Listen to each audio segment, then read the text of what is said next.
he wanted another $50,000 to do the design.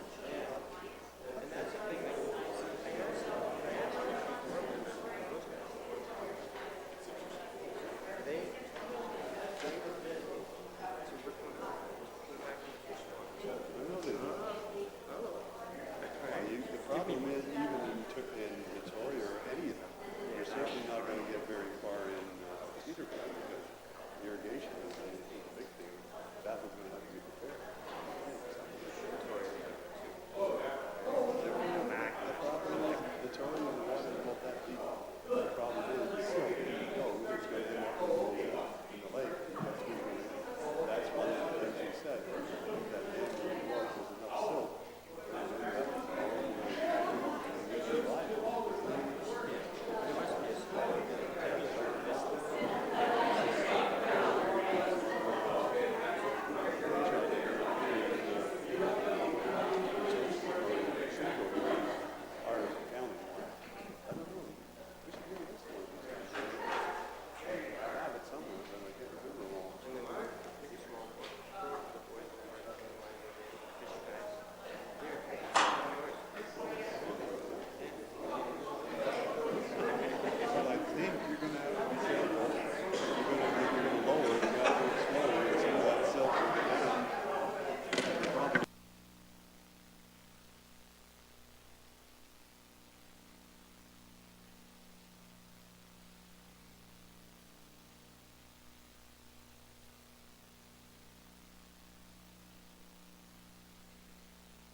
Good afternoon, ladies and gentlemen. I thank Councillor Wells for finding his seat. That means I may now start. I make the time 3 o'clock. This is our council meeting for February the 14th, 2017, and I would like to welcome council members, staff, and certainly guests today, and the press.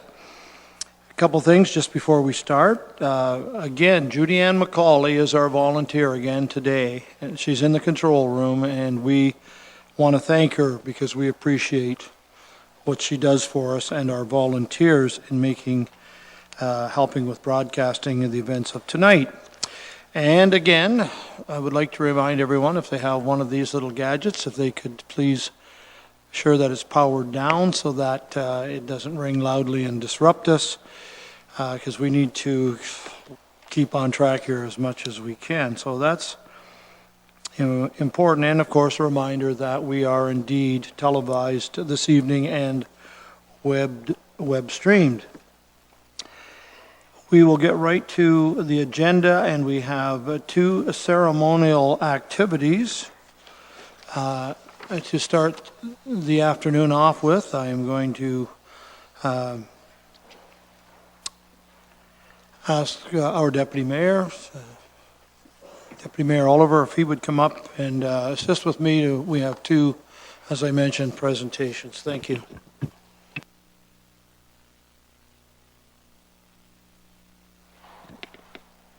Thank you very much, Mr. Mayor. Our first presentation is to Andrew Buttonham, and if Andrew would come forward.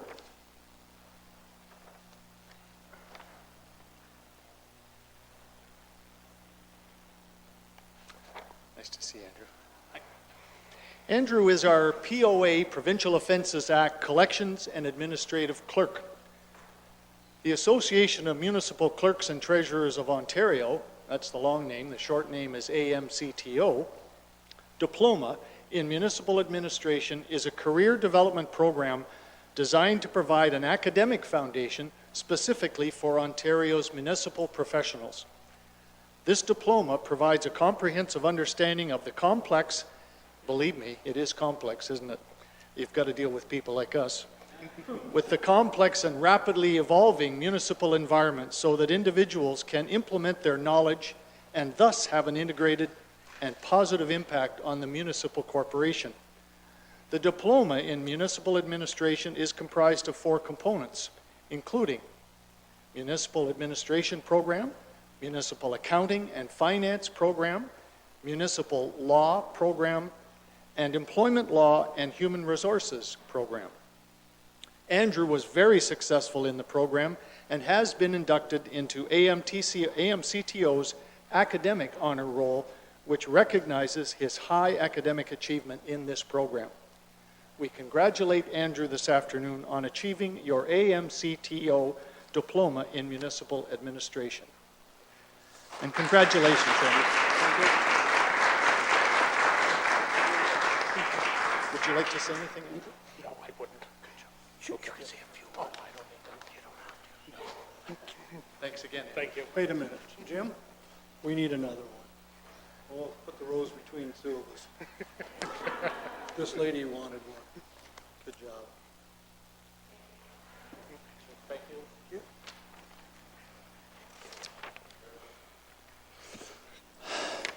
Seems like Karen and Andrew have quite a following. And that is absolutely terrific. Thank you, folks, for being here to assist council in recognition of what these two have accomplished. Certainly, just before I get to Karen, I want to say that this council supports lifelong learning. We are extremely proud of our employees, and we're extremely proud of them when they continue to upgrade themselves and, in doing so, better serve the ratepayers of this county. Karen, if you're available, I'd like to see you.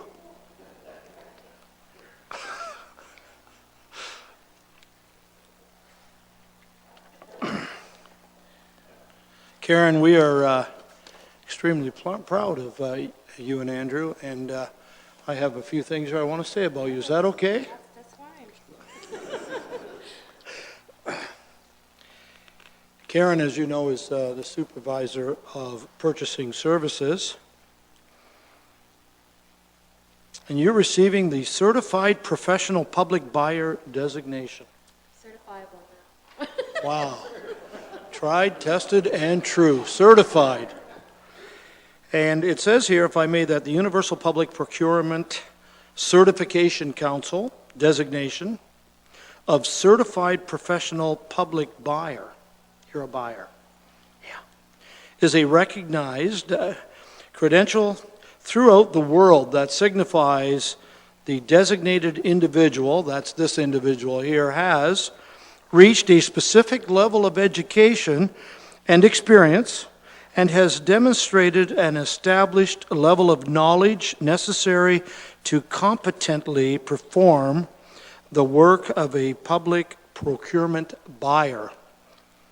The UPPCC certification reflects established standards and competencies for those engaged in government procurement and attest to the individual's ability to obtain, and I like this part, to obtain maximum value to the for the ratepayer's dollar. Wow, Karen, amazing.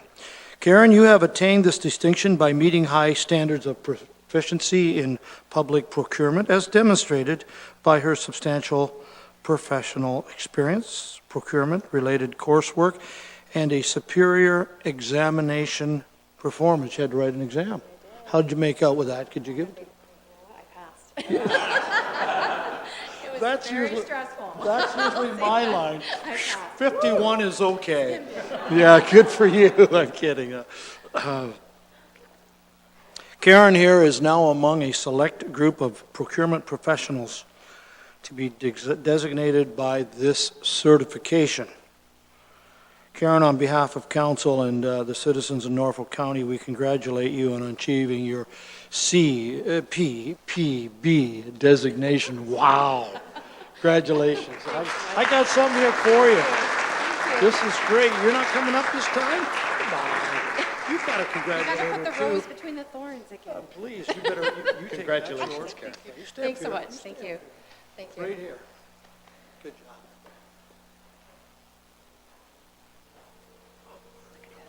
Yeah. Here he is. He's like all fine. Thanks a lot. Nice work. Keep going. Thank you. Thanks, Jeff.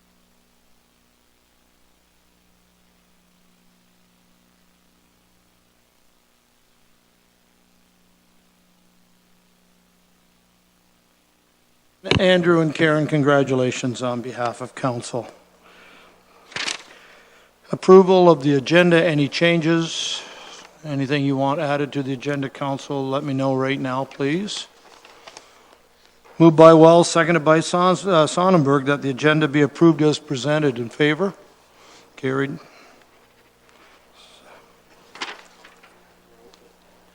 Mr. Brunton? I have a question relating to the budgets that we passed and so forth, but maybe I can just do it under other business. That's where we'll do it. Okay, Yeah, thank that'll you. be appropriate, and I believe we'll get there tonight. We didn't last week, but I'm sure we'll get there. I have one myself.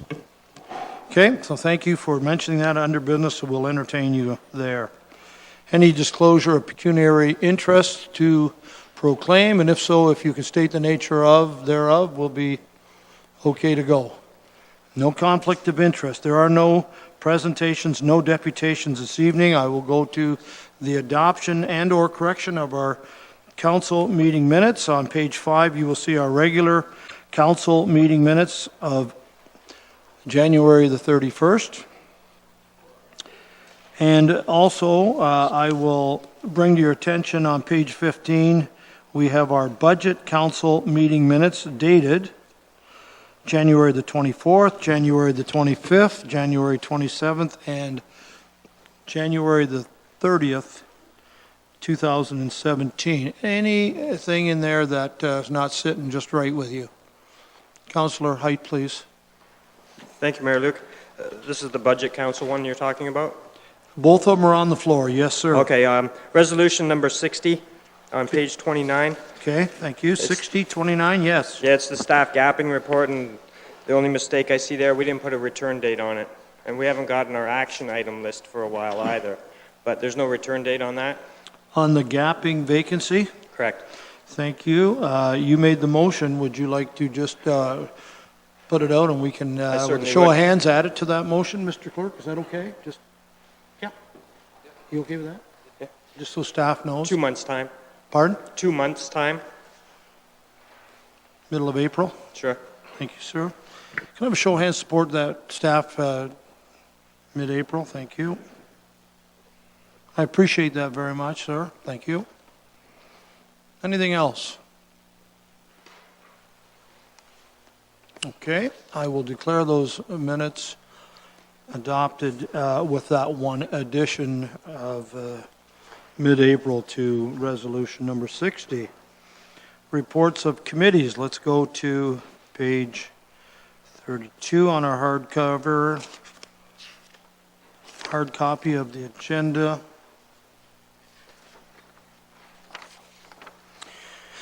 It has been moved by Councillor Wells and seconded by Councillor Sonnenberg that the minutes of council and committee meeting dated February the 7th, 2017 be adopted as presented, with the exception of resolution number 8, which is pulled for further discussion. So, any questions on those minutes with the exception of 8, which is on page 34? Who's in favor of that resolution? Carried.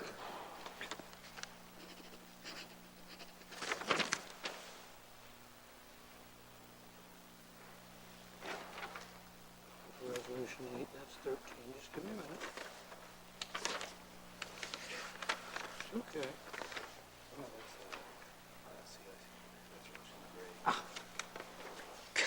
You're always right. Thank you. Issue 13, okay. Moved by Councillor Sonnenberg, seconded by Councillor Height. This is concerning resolution number 8, which was carried on February the 7th, 2017, and it reads as follows. That issue number 13 recommended be amended to change the rolling period so that there be no date of construction respecting surplus farm dwellings. So, motion is exactly as printed in the agenda, correct? Yeah. Councillor Black. Well, I wanted to ask to have this pulled, and I know I gave my arguments last time, and I'm not going to repeat that, but what I am concerned about is that the advisory committee, council's own agricultural advisory committee, has recommended something completely different. I know the status quo would have been a date, I think, of 1978, I think, and then the agricultural committee recommended the rolling date, and I know staff recommended, I think, 25 years, I think it was. So, but council has decided to eliminate it altogether.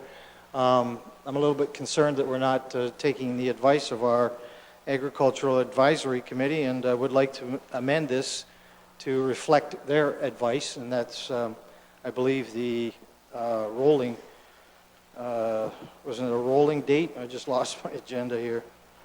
Of committee recommended a 10-year sliding scale. So I would like to amend it to reflect the 10-year sliding scale.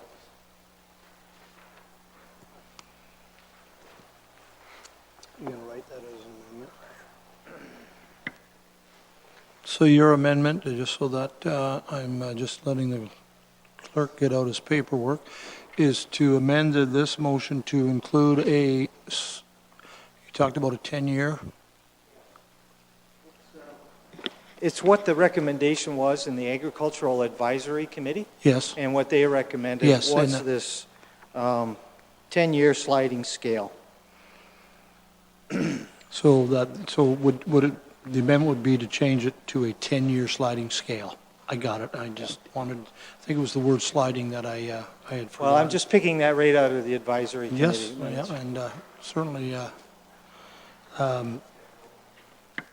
our clerk, Mr. Griselle, will get that amendment ready, okay?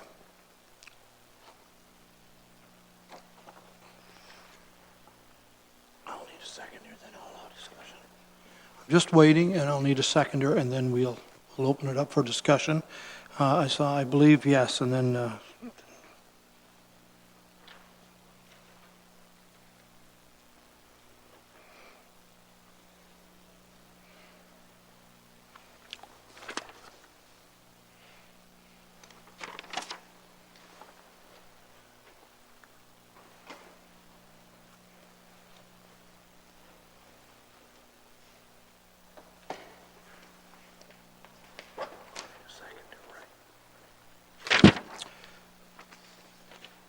Black has moved. I'm just going to read it so you're okay, and then I'll look for a seconder. That the resolution before us be amended to assign a 10-year sliding scale to the date of construction respecting surplus farm dwellings. Are you okay with that? Okay. Thank you for your work here. I'll need a seconder. Councillor Columbus? Well, I'm going to look for a seconder, and then I'll, is there a seconder on this? Okay. Sorry, Councillor Geisens. So that amendment is on the floor, and I'll start with Height, Columbus, and Oliver. Mayor Luke, are we able to put an amendment to a motion that's been voted on and change the timeline? To me, that's reconsideration. Mr. Clerk? Through you, Mr. Mayor, the motion was only passed at committee, so now it's before council. So reconsideration never applies until council approves it. But whether or not this is acceptable as an amendment is another consideration, because as you are suggesting, it's completely contrary to what the initial motion before council is right now.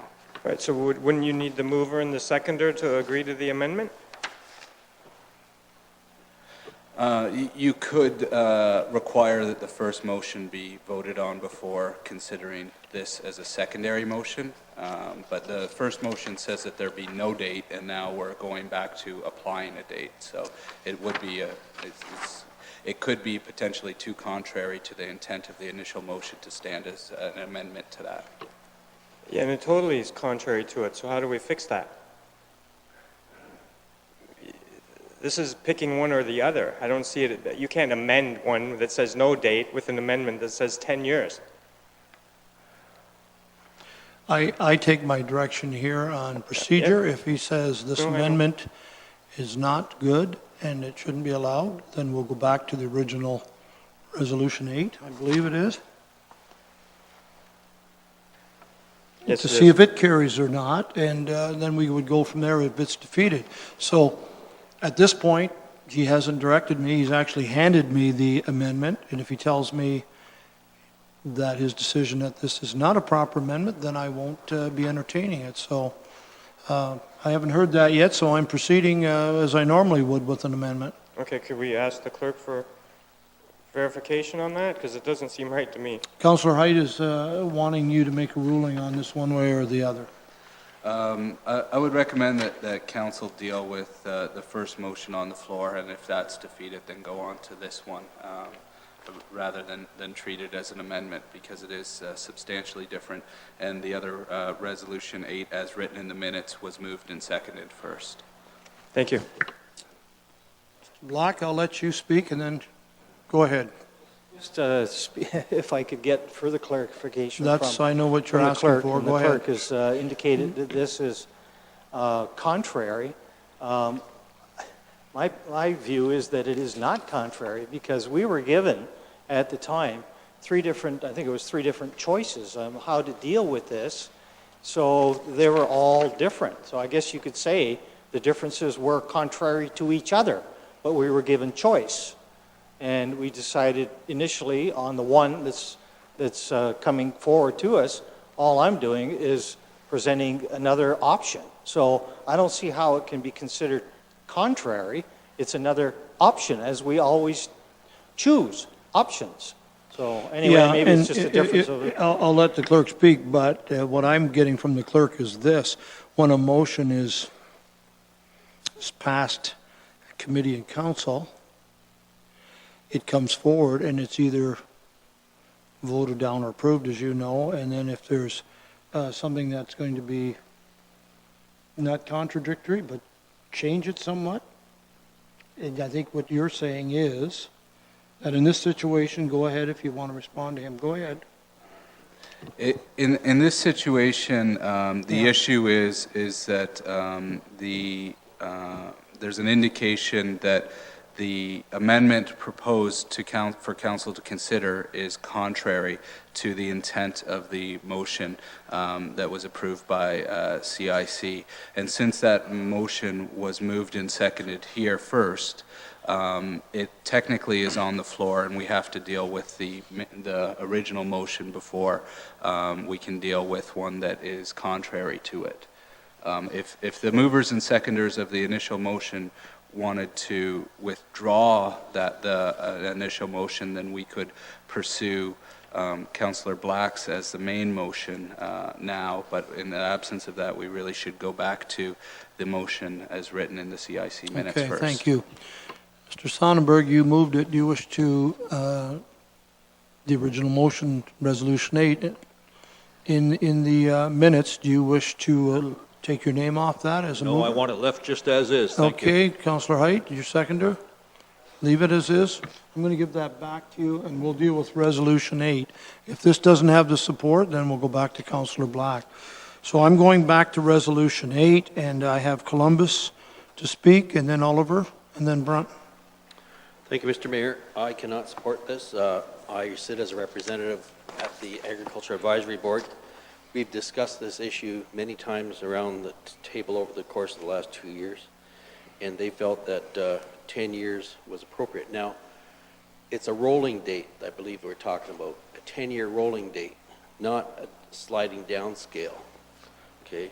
My interpretation is if it was a sliding down scale, in 10 years it would be 0 anyway, but so that's what the advisory board is looking for, and I know Haldeman County, they have a 10-year situation as well. Thank you. Councillor Oliver, please. Thank you, Mr. Mayor. As council knows, I was in the chair last week when this matter was being discussed, and I sat and listened to all the points made by councillors and staff and the consultant. I happen to agree with Councillor Black's proposal, I think, to put some sort of a rolling date on this. I wasn't particularly happy with staff's recommendation of a 25-year rolling date, because that's not much better than what we've had in the past. But I'm glad I was reminded, as we all were by Councillor Black, that the Ag Advisory Committee had recommended the 10-year, and for a whole pile of reasons, I think perhaps we should do that. So I don't support the motion that we're considering now, and should it fail, then I'll certainly support Councillor Black's alternative. Thank you. Councillor Brunton, please. Thank you, Mayor Luke. I want to get things clear. The way this motion is written now, Resolution 8, surplus dwelling comes off a 100-acre farm. That farm remains vacant of dwellings in perpetuity. Is that correct? The way this is written? Pam or Mary, please. Through you, Mr. Mayor, if council would like, staff have prepared a few PowerPoint slides to give you some illustrations and some numbers that would represent the 1978 date to the no date, Well, with different options, yeah, just to clarify. okay, but I'm asking the way this motion is written right now. My comment is if a surplus dwelling comes off a farm, be it a 100-acre farm as an example, the rest of the farmland stays vacant in perpetuity. Is that correct? That's correct. Okay, so if we go to Councillor Columbus's recommendation of 10 years, does it mean that at the end of the 10-year period, they could put a house back on that land? Is that the way it works? No. What does it mean then? It would be a 10-year rolling date. So, for example, there would be about 3,000 more opportunities to sever in the agricultural area under the surplus with no date as compared to a rolling date. So all of the vacant parcels would be added to that no date, which would be about 2,500 more opportunities. A rolling date would add about 20 to a year, if that makes sense. And again, we have some charts that would clarify for you. Well, I'm willing to look at those, but I'm still not clear on the 10-year period. what happens at the end of the 10-year period if there's been a surplus dwelling severed off a 100-acre farm? What happens at the end of the 10th year from the date that happens? So,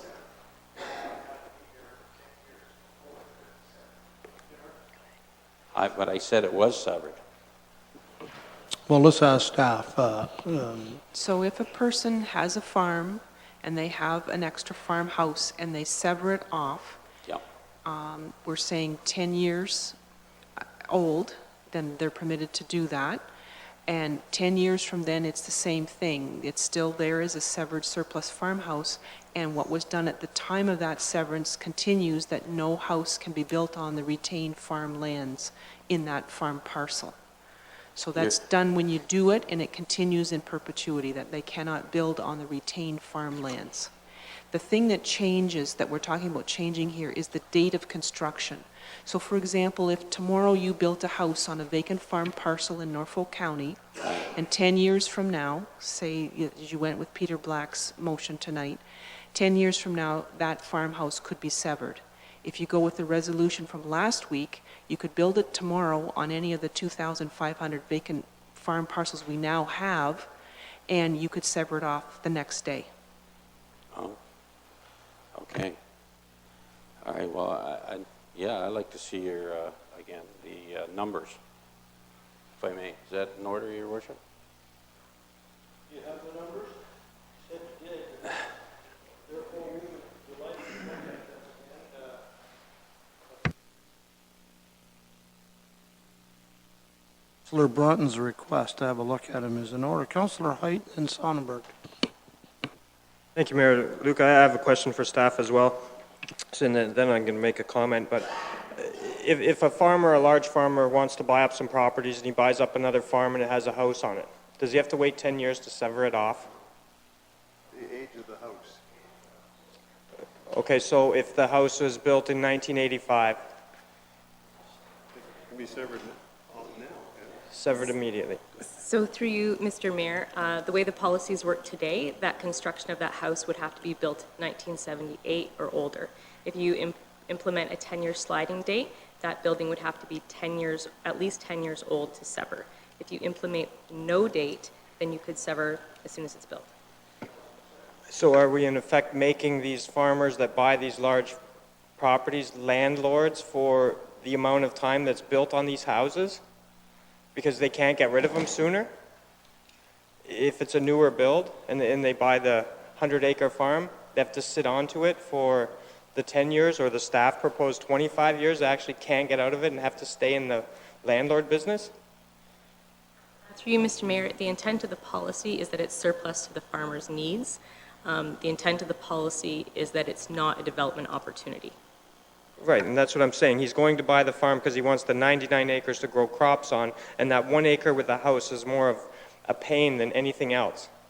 So you just sever it and get rid of it, and you grow your crops and go about your merry way, but this will stop him from doing that, will it not? For 10 years based on the house? Right, and that's why would we limit that? The provincial policy statement does not have a rolling date. Certain places have implemented it, but why would we implement more red tape against our farmers for something that they don't want? Like, I'm not sure about the AG board, but the farmers I talk to in my area, yeah, they're not interested in 10 years, 25 years. They want 0 years. They want to be, I don't know, their own business manager, and this stops that process if we don't allow it to happen. You know, the way of farming is right now, eventually you're going to get more and more bigger farms. They need more land. They don't want the houses on it.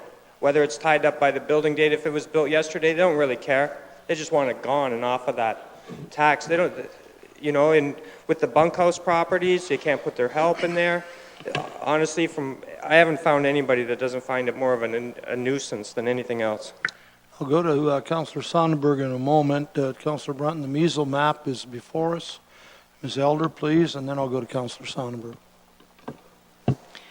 Through the mayor, Councillor Height does raise one side of the story. The other side of the story has to do with growing houses, being able to build a house on it, because someone could, as a developer, just buy it, and they've got another farm parcel.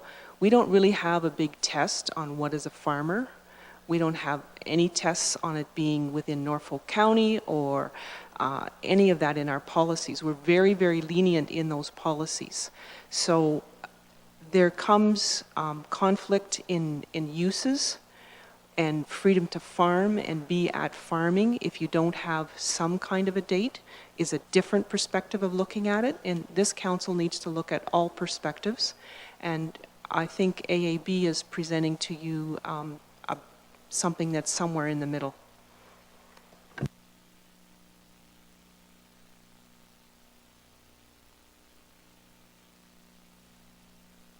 Member, please. Well, I've been around this table for 17 years, and I've never understood this date of the dwelling. What difference does it make if the house is 100 years old or 1 year old? If the farmer who is expanding buys that piece of property, he just wants to get rid of the excess dwelling. One of the planners suggested that you don't want people building a house and severing it. Well, that's not what's happening anyway. It's only severed when the farmer expands, buys the property, and then he severs the house. There's a big difference. It doesn't, and since, you know, the province of Ontario doesn't even recognize this, and I've always wondered why we did. To me, it makes no difference whether the house is 5 years old, 100 years old, or built last month. If the farmer who is expanding doesn't need it, allow him to sever it. Thank you. Through you, Mr. Mayor, if I can take the opportunity to demonstrate the maps, I think that may clarify some points for you, Mr. Sonnenberg. This first map shows a 25-year rolling date. So the black parcels in front of you are those properties that have a building on them that have already been prohibited through a severance opportunity. So the black ones have already had a severance, and those lands you can no longer have a building opportunity. The gray parcels in front of you, they represent agricultural parcels that have a building on them right now that were built before 1979. So those are the opportunities in front of us today that exist right now for people to sever, and there are approximately 2,500 opportunities right now. Those are the gray parcels. The red parcels on this map illustrate the 25-year rolling date. So those represent about 300 opportunities, and those are the properties that are built between 1979 and 1991. Those would be the rolling date.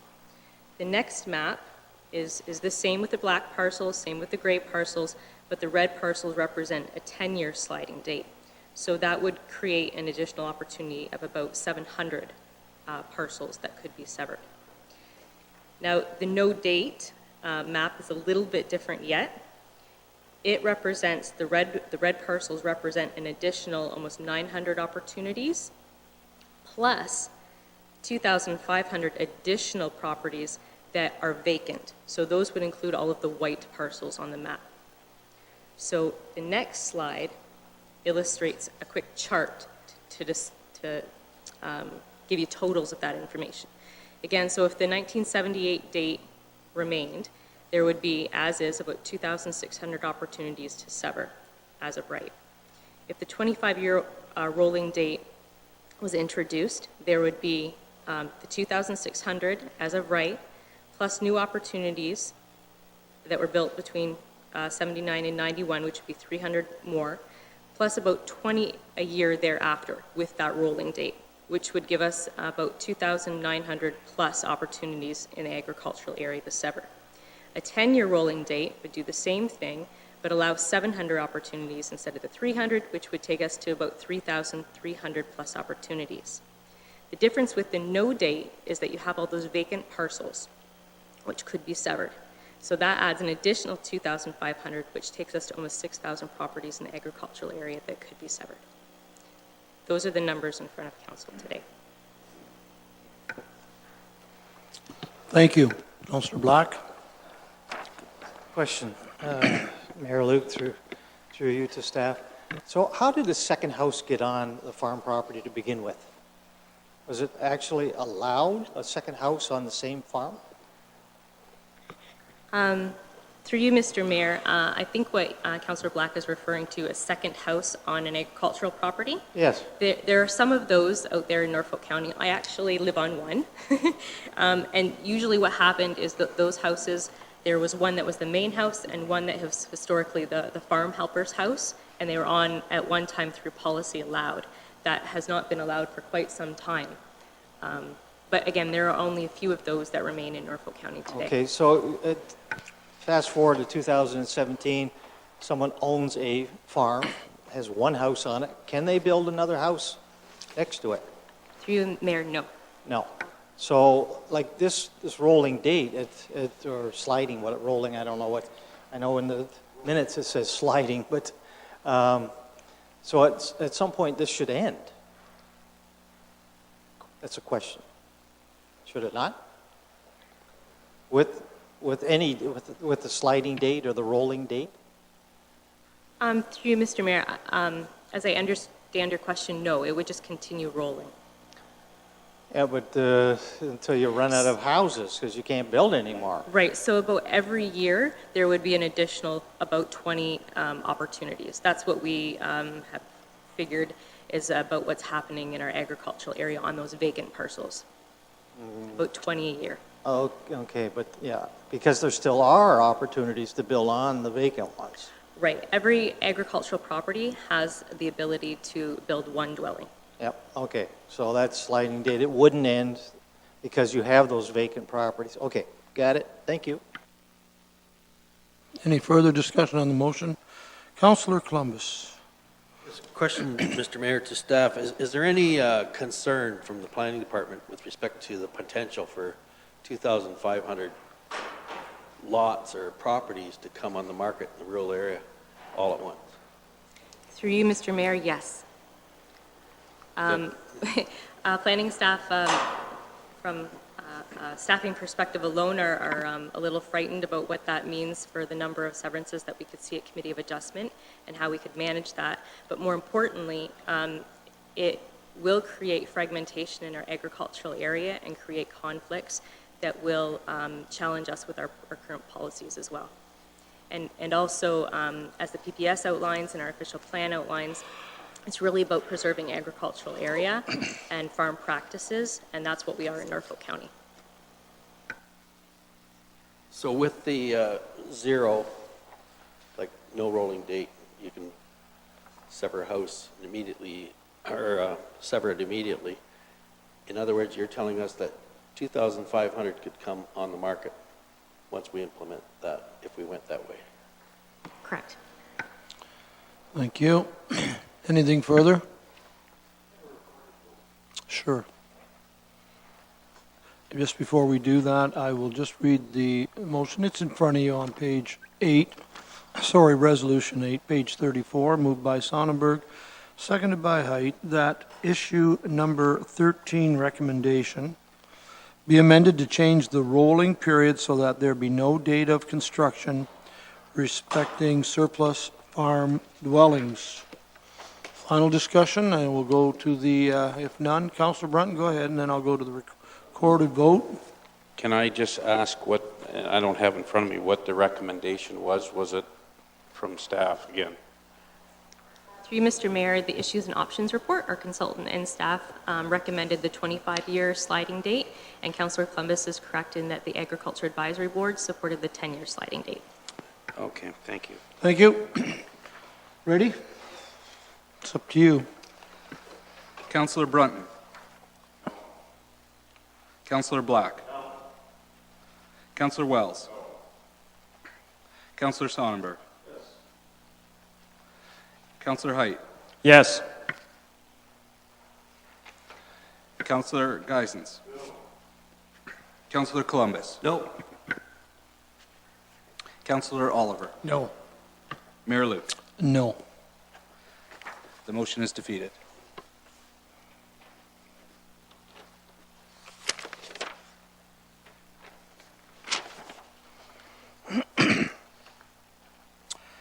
What's before me is that issue number 13, recommendation be amended to change the rolling period to a 10-year one in regards to surplus farm dwellings date of construction. I would need a mover and seconder. Councillor Black? Seconder, please, Columbus. It's a main motion now.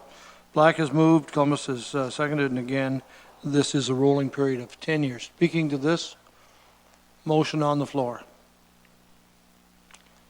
Those in favor? 1, 2, 3, 4. It's carried. Thank you.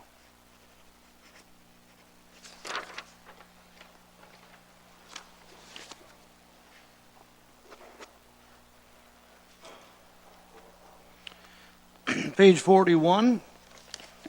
Please, I have a resolution from Councillor Wells and seconded by Councillor Sonnenberg that the minutes of the Agricultural Advisory Committee meeting dated February the 1st, 2017 be received as information. Are there any questions, discussion, Councillor Oliver, on these minutes? Thank you very much, Mr. Mayor, and I really appreciated the fact that staff put all the attachments on. And I was particularly struck by the last number of pages, starting on page 68, around Zhuchang City in China and its economic role, I guess, relative to agriculture and agribusiness and the tobacco industry, et cetera, et cetera. So I do have a question, I guess, to Councillor Columbus.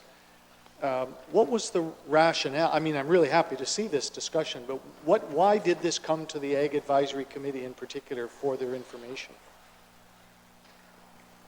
Well, Councillor Oliver and Mayor Luke was also present.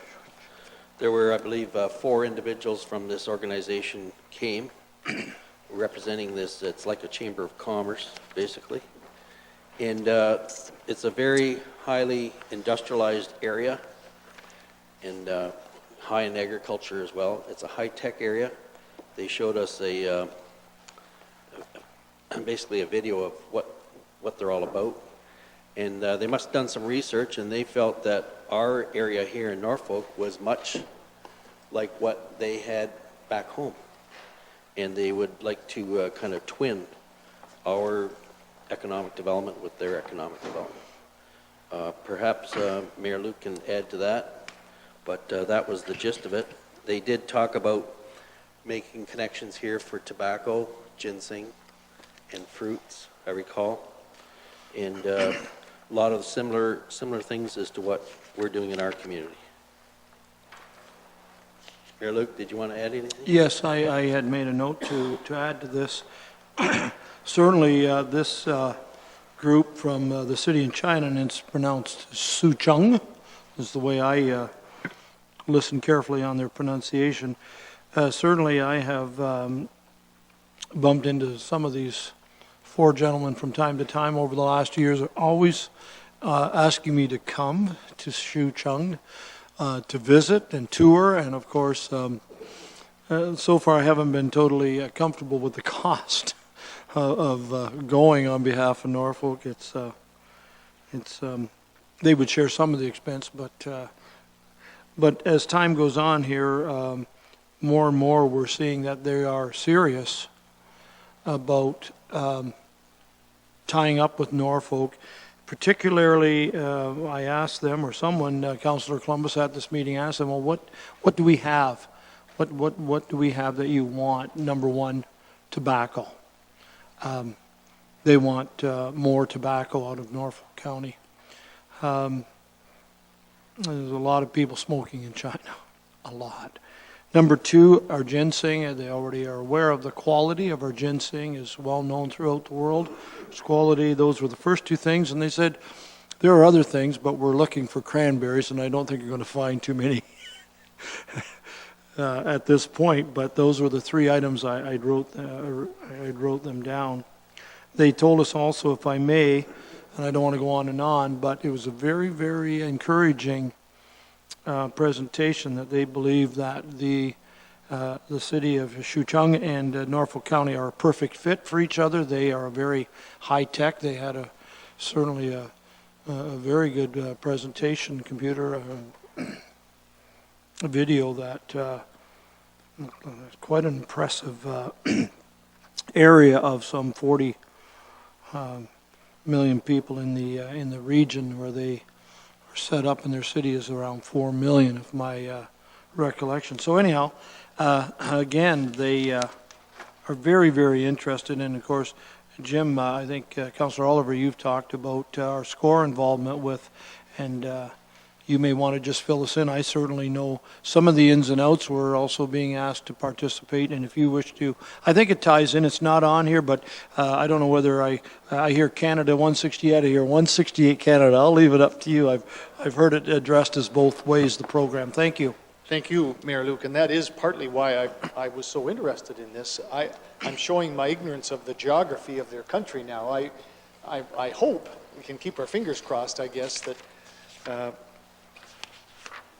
Zhengzhou City is within the region where SCORE is developing this relationship through Canada 168. And as I think I mentioned a week or two ago, Chairman Stephen Molnar of the SCORE group is, along with Art Lawson as a consultant, are going in March, and as the first of what will hopefully be several back and forths over the course of the next 12 months. So this really bodes well, I think, for Norfolk County and perhaps our neighbors around us within the SCORE region. So thanks for letting me make that comment. You're welcome, and I hope you read through their presentation. It's very impressive in written form here, even more so visually. On page 70 of your agenda, certainly a very, very tiny map showing where they are centrally the region located. The map on the left in the heart of China, and the map on the right is a little bit hard to see, but certainly this city is considered the center of this large industrial prosperous region of China because of high-speed trains. The north and south, east and west all join in this city, so it has a very quick release of goods to the surrounding population, and it's quite a hub. It's very impressive. Anyhow, I've kind of went off topic a little bit with 168, I guess Canada 168, but I think the fact that a country, a region, a city, a program 168 halfway around the globe is coming to us. They're not coming over to the internet. They're coming in person. They know we're close to Toronto. They want to, many of these importers from this country, this city, they want to do business outside of Toronto somewhere, and they've got their eyes set on our county. So where this goes, I don't know, but I certainly am willing to listen to this type of presentation and potential market. Councillor Black, I believe, please. Did we approve these minutes yet, or?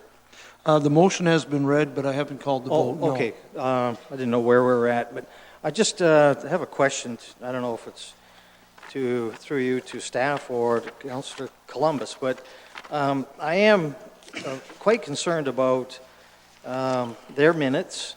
4.3 under 4, business arising.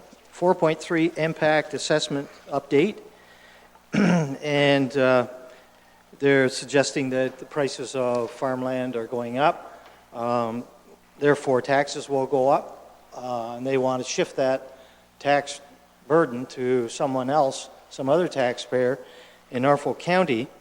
I think it would be very disruptive and unfair, but my question is, it says the chair asked members to consider what action should be taken. So I guess really there's been no action on this to date. Like they haven't asked, they're not coming forward to council, or they haven't asked staff to look at this. So it's just sort of in limbo, or maybe I should just wait until it comes and then I can speak to it. So maybe Councillor Columbus can enlighten me. Okay, this is a subject that's being discussed right across the province, and it was most appropriate for the Agriculture Advisory Board to discuss it. And you can see right there, it says, this is the gist of it, this one sentence: to avoid a property tax shift onto farmland property owners, local governments would need to consider adjusting the farm property tax ratio below the current 25% of residential taxes. That's the gist of this whole paragraph.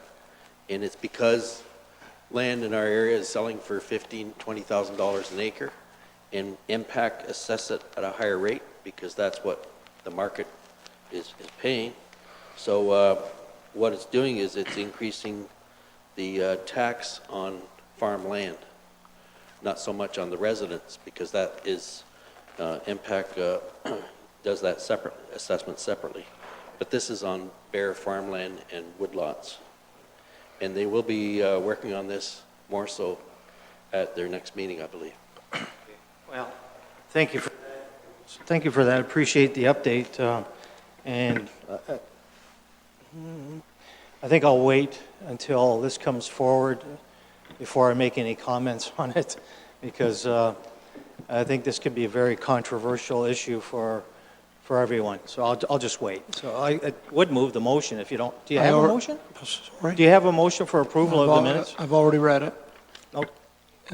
For all the minutes. And I just want to add to this, because I too read this very interesting. Through to James over in the Treasury Department. James, it's my understanding that one of the tax classifications that a council does have the right to adjust what percentage is farmland, correct? Through you, Mr. Mayor, yes, that would be the FT class in the impact assessments.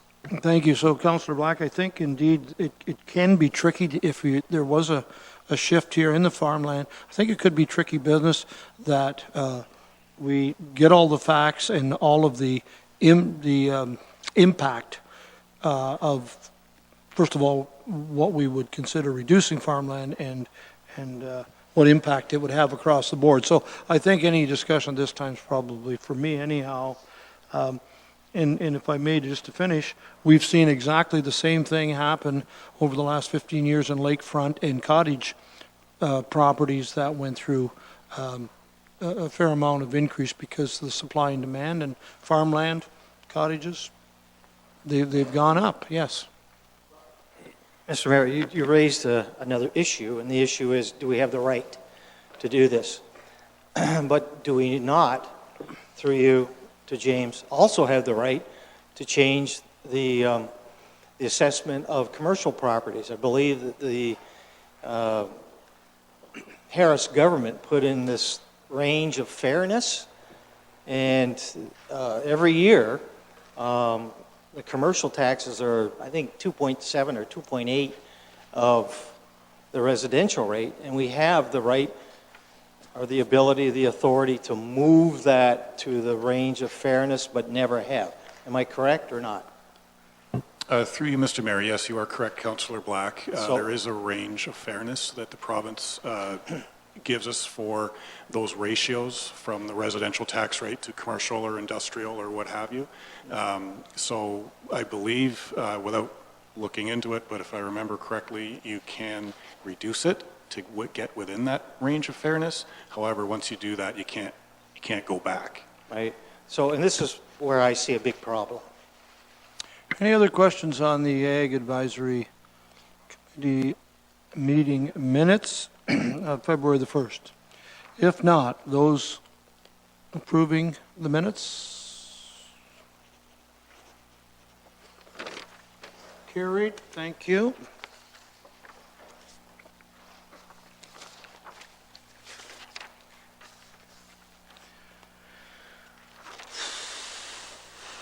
And our last report is the Accessible Advisory Committee minutes, December 20th.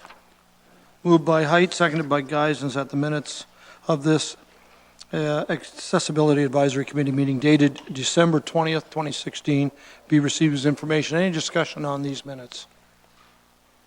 If not, those in favor, please. That is carried. Thank you.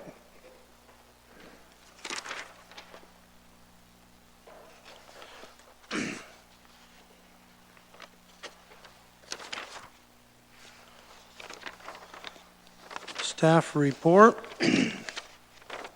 We have one this evening, EBS 17-18, which begins on page 77.